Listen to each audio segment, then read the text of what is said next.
for joining us tonight. I'm Terry Holland, trainer of NLP, hypnosis, and timeline therapy. And this is Stefano Casalter. Good evening. My name is Stefano Casalter. I am a two-time distinguished Toastmaster, a two-time public speaking champion, and multi-time finalist. And we're here to talk speechcraft. Yeah. So tonight we're talking about preparing your speech. And we'll get started. I think if anybody has started your story journal, you're going to start to see some things happening. You're going to start to see pieces start to come together. When you start to recognize the things that happen to you during the day, you start to write down the feelings that come from these things.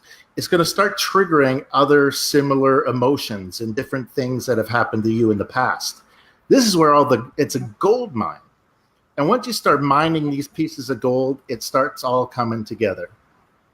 I kind of describe it as if, and it's messy. That's the thing I want to say first. This portion of it, preparing your speech, is messy. And some people, they find it overwhelming. I know I did when I first started speaking. It was terribly overwhelming for me.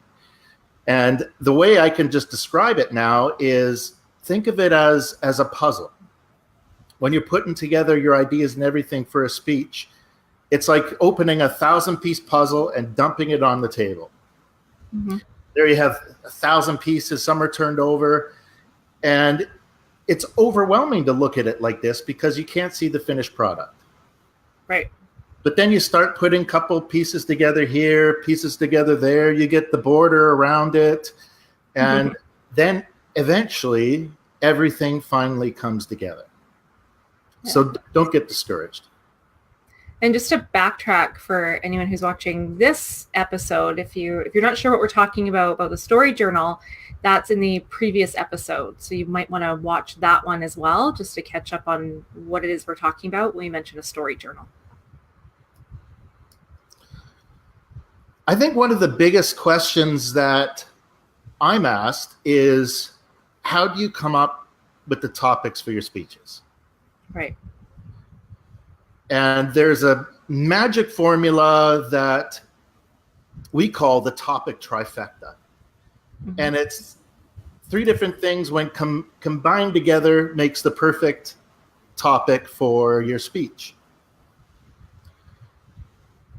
Number 1, you want to make sure, you want to talk about things that you are passionate about. Yeah, this is what drives people to speak anyways. It's your story, or for me, it's about creating speeches and reaching out to people emotionally and changing them and persuading them. For you, it's NLP.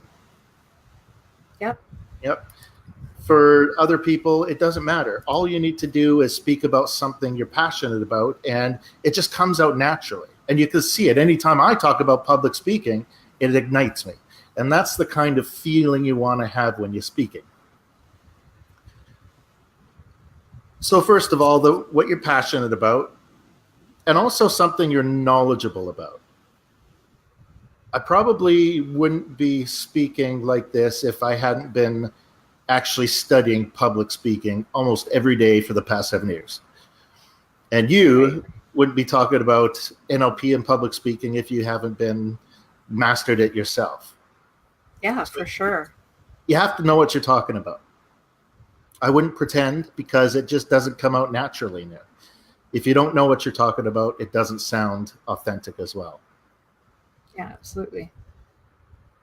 And the third part of the Topic Trifecta is something that your audience cares about. And here's where a lot of people go wrong, is they forget that it's not about them. It's not about you. It's about your audience. Well, it's but it is. It's about your audience. Yeah, for sure.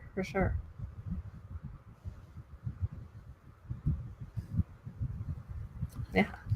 So I say you must love and respect your audience. Mm-hmm. But then part of that is preparing properly. Yes.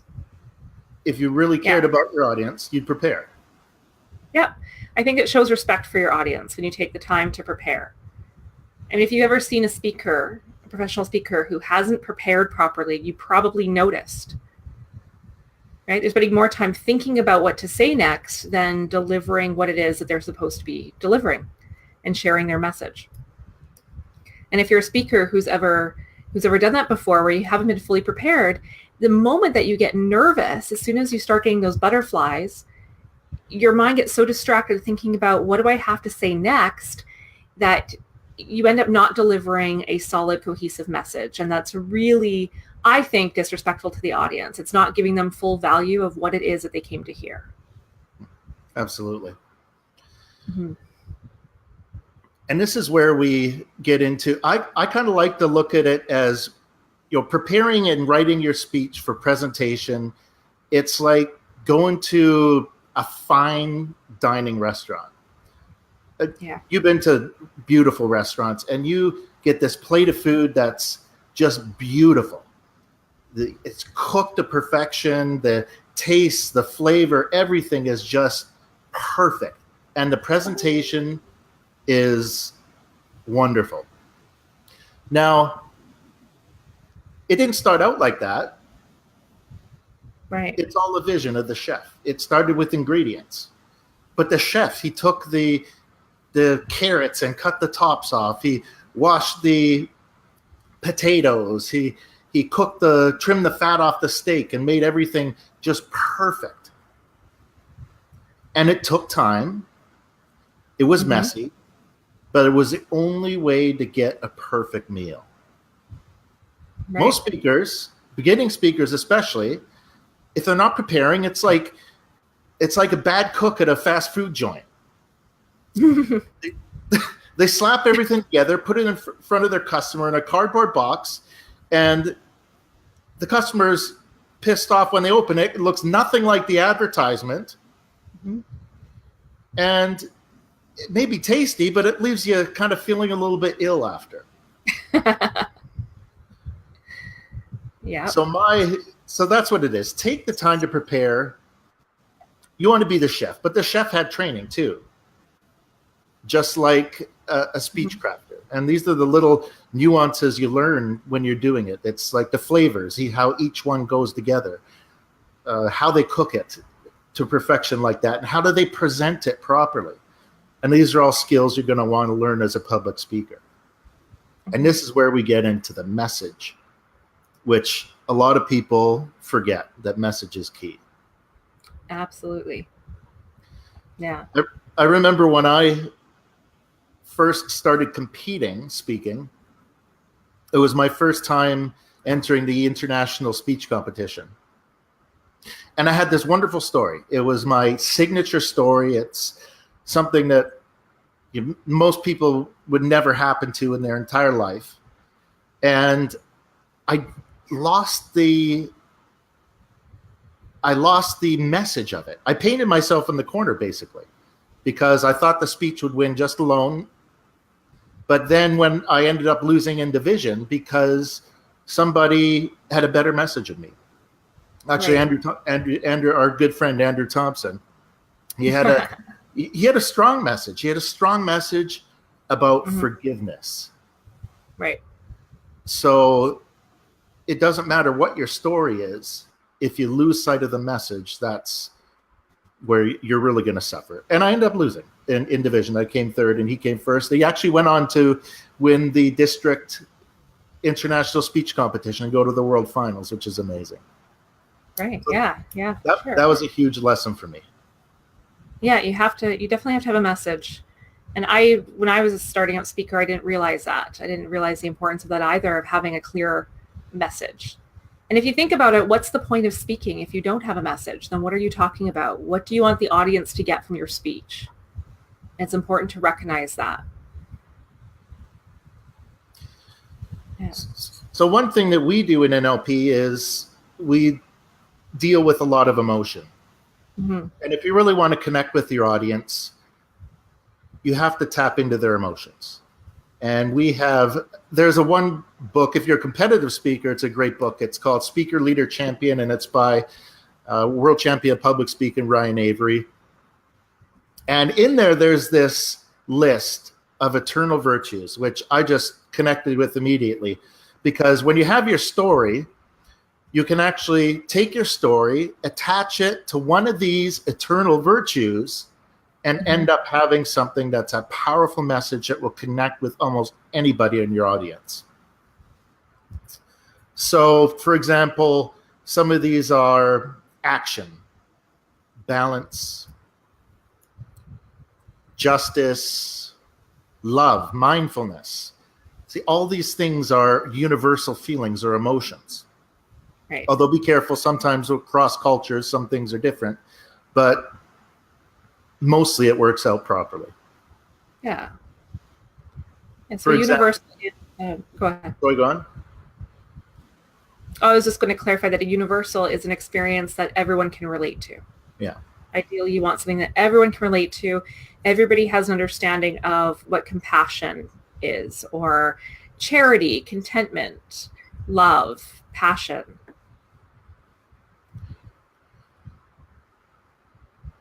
So, for example, my most recent speech that I was talking about before, I connected with action, taking action. So that was in action includes drive, ambition, taking risks. Mm-hmm. And I just want to be clear, when you're choosing some sort of eternal virtue to use as your message, it's got to be crystal clear. You can't have many messages in one speech unless it's a longer 45-minute keynote or something like that. One message, one speech. And the best way to put this all together is tell a story, one story, and make a point. Up to 3 stories per speech, and just make it all centered around one point. Yeah, absolutely. Yeah. We can give a list of eternal virtues as well. That'll give you an idea on how to maneuver your speeches around them. Mm-hmm. You want to talk about writing your speech out? Do I want to talk about writing your speech out? Sure, yeah. Yeah, sure. So it's important to write your speech. I used to not write my speeches until I started working with Stefano. And he taught me the value of writing your speech.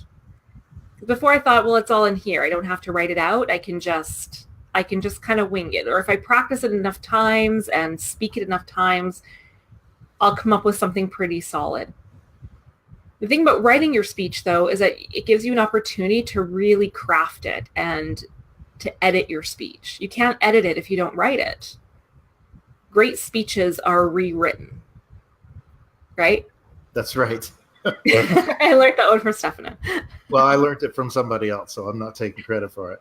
But yeah, it's great speeches are rewritten, not written. And it's the truth. I remember my mentor had talked to me first when I cornered him. I asked him to mentor me. He said yes, and we went for lunch, and he said, okay, send me a draft of your speech. I was like, well, I don't have a draft. It's in my head. That's how I do it. He's like, right.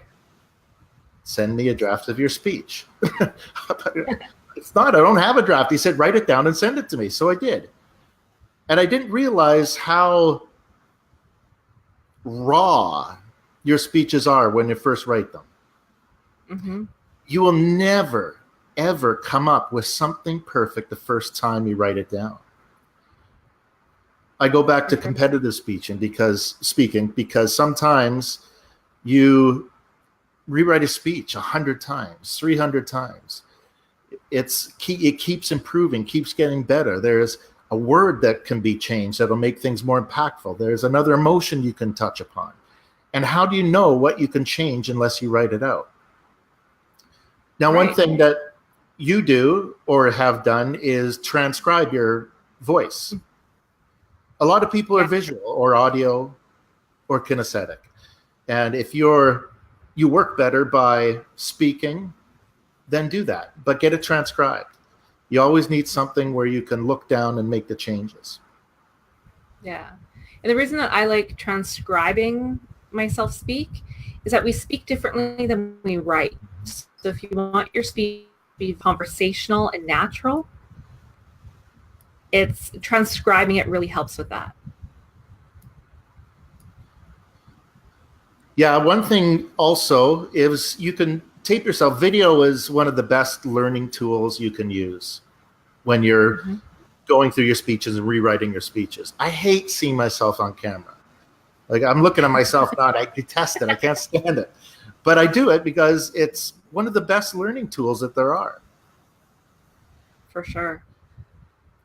So write out your speech or transcribe it. And there's a couple of things. One great thing that I learned, and this is from a comedian called Greg Dean. I think it's really important because we're always talking to ourselves, right? We're always criticizing ourselves. When we first start public speaking, that's all we do. That's all I did. I'd stand there and I'd freeze and I'd be, oh, damn, I'm freezing. Now it gets worse. And it's like a downward spiral by the time I have to red face walk off stage, embarrassed. And it wasn't until I could finally disconnect my conscious mind from my unconscious mind is when I actually lost that self-talk. Now, one of the things that we teach in the Fearless Speaker System is how to focus properly. And that's how, when you get into, anyways, peripheral vision, which disconnects you. Right. But what does that have to do with this is we have a critic and a performer. And the Greg Dean said there's two ways to do it. You have one spot where you do all your writing. This is where the critic comes out. You write, you criticize yourself, you take it, rewrite, and then physically take yourself somewhere else where you want to practice. Yeah.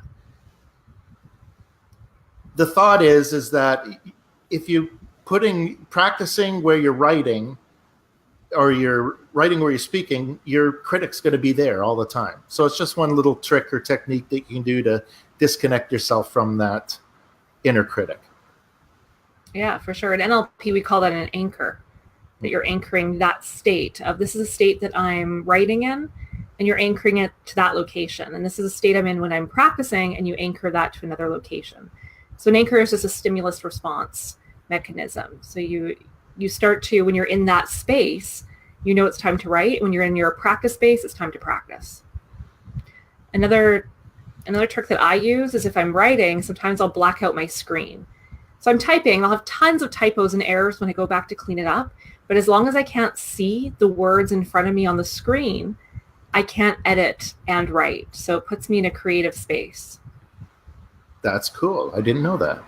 It's very messy when I go back in, the typos and some of the words, I'm literally like, what is that word supposed to be?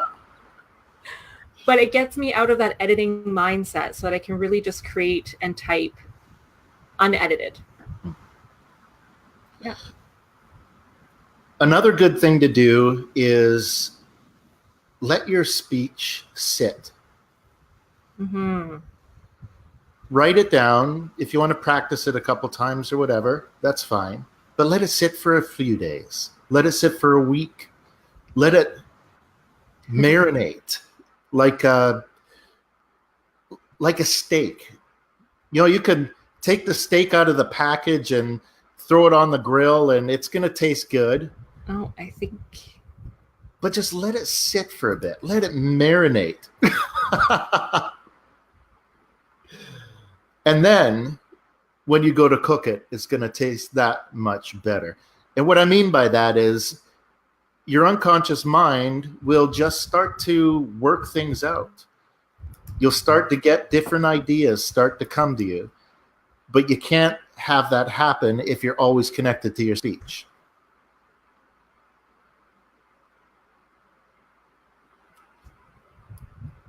Are you still there?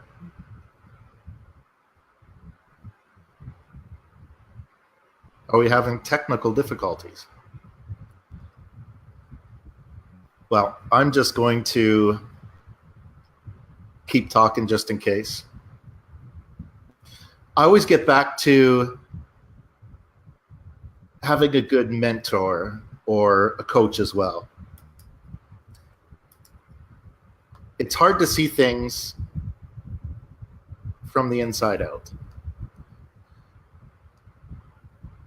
And having somebody that is good at speechcraft can really help you.